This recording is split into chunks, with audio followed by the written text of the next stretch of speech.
nom du Père, du Fils et du Saint-Esprit. Amen. Grande joie d'être là avec toi en ce jeudi 6 juin. Aujourd'hui, nous célébrons Saint Norbert. Norbert fut d'abord chanoine de Chantun, puis il voulut adopter une vie plus évangélique avec quelques compagnons et se fixèrent en France, près de Laon, à Prémontré, où Norbert fonda une communauté de chanoines réguliers. Peu après, il devait être nommé archevêque de Magdebourg et il travailla à la réforme de l'Église en Allemagne. Et la première lecture d'aujourd'hui, c'est 2 Timothée, chapitre 2, à partir du verset 8. Souviens-toi de Jésus-Christ ressuscité d'entre les morts, issu de la race de David, selon mon évangile. Pour lui, je souffre jusqu'à porter des chaînes comme un malfaiteur.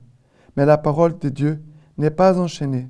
C'est pourquoi j'endure tout pour les élus, afin qu'eux aussi obtiennent le salut qui est dans le Christ Jésus, avec la gloire éternelle.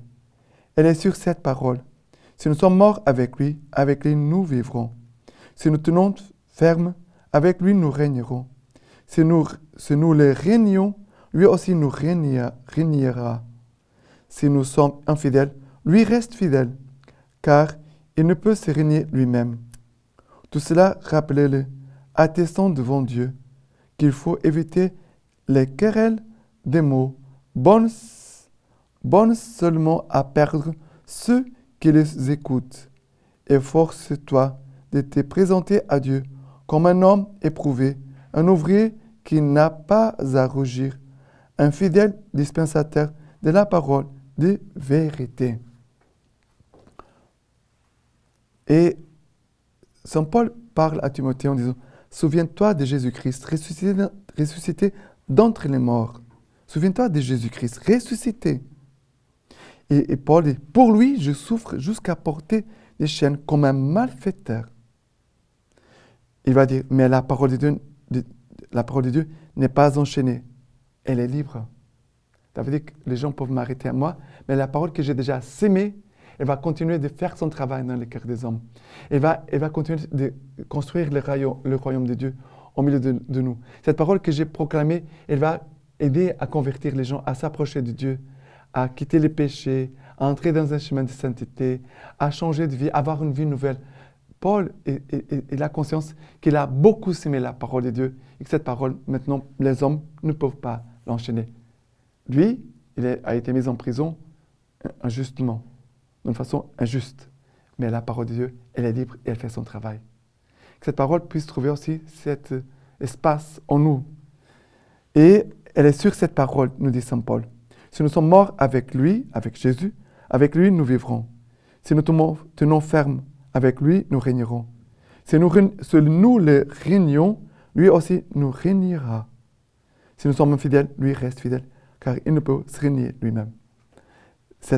Restons fermes avec Jésus.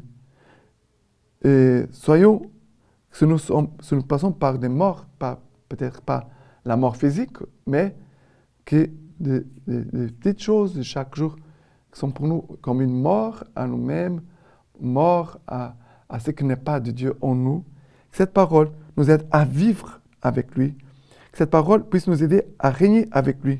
Que cette parole nous aide aussi à rester fidèles au Seigneur. Et que cette parole vraiment nous aide à rester fidèles au Seigneur jusqu'à la fin. Efforce-toi de te présenter à Dieu comme un homme éprouvé, un ouvrier qui n'a pas à rougir, un fidèle dispensateur de la parole de vérité. Voilà. Saint Paul, comme un papa, parce qu'il est un père spirituel, mais il est en train de montrer le chemin, la conduite à suivre pour son fils Timothée. Cette parole, c'est une parole de paternité pour ceux qui veulent accueillir cette parole comme des enfants bien-aimés de Dieu. Et le psaume d'aujourd'hui, c'est le psaume 25, à partir du verset 4. Il dit ceci. Seigneur, fais-moi connaître tes voies, enseigne-moi tes sentiers. Dirige-moi dans ta vérité, enseigne-moi. C'est toi le Dieu de mon salut. En toi, tous les jours j'espère. Droiture et bonté que le Seigneur, lui qui remet dans la voie les pécheurs, qui dirige les humbles dans la justice, qui enseigne aux malheureux sa voie. Tous les sentiers du Seigneur sont amour et vérité, pour qui garde son alliance et ses préceptes. Le secret du Seigneur est pour ceux qui le craignent, son alliance pour qu'ils aient la connaissance. Alors, cette parole dit, dirige-moi dans ta vérité, enseigne-moi. Enseigne-moi tes sentiers. Cette parole, elle est remplie tous tes sentiers, tous les sentiers du Seigneur sont amour et vérité. Tous les sentiers du Seigneur sont amour et vérité, pour qui garde son alliance et ses préceptes. Alors, cette parole nous invite à garder la parole, à prier la parole, à connaître la parole et laisser le Seigneur nous enseigner. Se laisser enseigner comme des enfants, comme des petits-enfants. Le Seigneur veut nous enseigner. Le Seigneur ne nous traite pas comme des enfants, comme des gamins. Non. Mais nous devons avoir un cœur d'enfant pour accueillir toujours sa parole et nous laisser conduire par sa parole. D'accord? Et maintenant, l'évangile d'aujourd'hui, c'est Marc chapitre 12 à partir du verset 28. Quel est le premier de tous les commandements? Jésus répondit. Le premier, c'est « Écoute Israël, le Seigneur notre Dieu est l'unique Seigneur. Tu aimeras le Seigneur, ton Dieu, de tout ton cœur, de toute ton âme, de tout ton esprit et de toute ta force. Voici le second. Tu aimeras ton prochain comme toi-même. Il n'y a pas de commandement plus grand que cela. » Les scribes lui dit, « Fort bien, maître, tu as eu raison de dire qu'il est unique, et qu'il n'y en a pas d'autre que lui.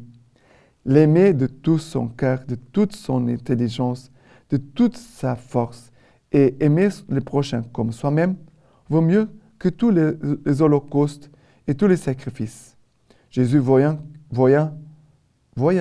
qu'il avait fait une remarque pleine de sens, lui dit, « Tu n'es pas loin du royaume de Dieu. » Et nul n'osait plus l'interroger.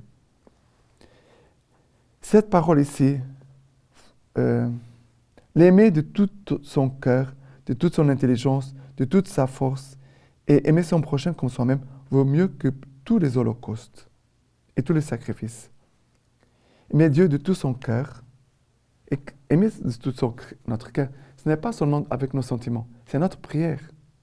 Aimer Dieu de tout notre cœur, c'est notre prière, notre vie intérieure. Aimer de toute son intelligence, c'est la formation, lecture spirituelle, avoir des livres spirituels, de bons livres, la vie des saints, des enseignements de l'Église, la parole de Dieu bien sûr, mais nous pouvons lire d'autres livres qui sont très importants pour notre formation de notre foi et de notre conscience. Et de toute sa force, ça veut dire aimer Dieu avec notre vie, nos actions, voilà notre force.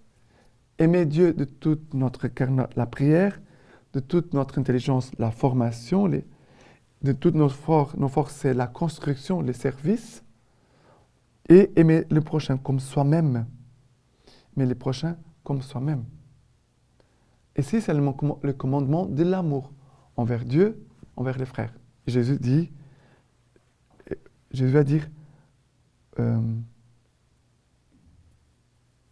Jésus, voyant qu'il avait fait une remarque pleine de sens, lui dit, « Tu n'es pas loin du royaume de Dieu. » Ça veut dire, cet homme, à cause de l'amour, il n'est pas loin du royaume de Dieu.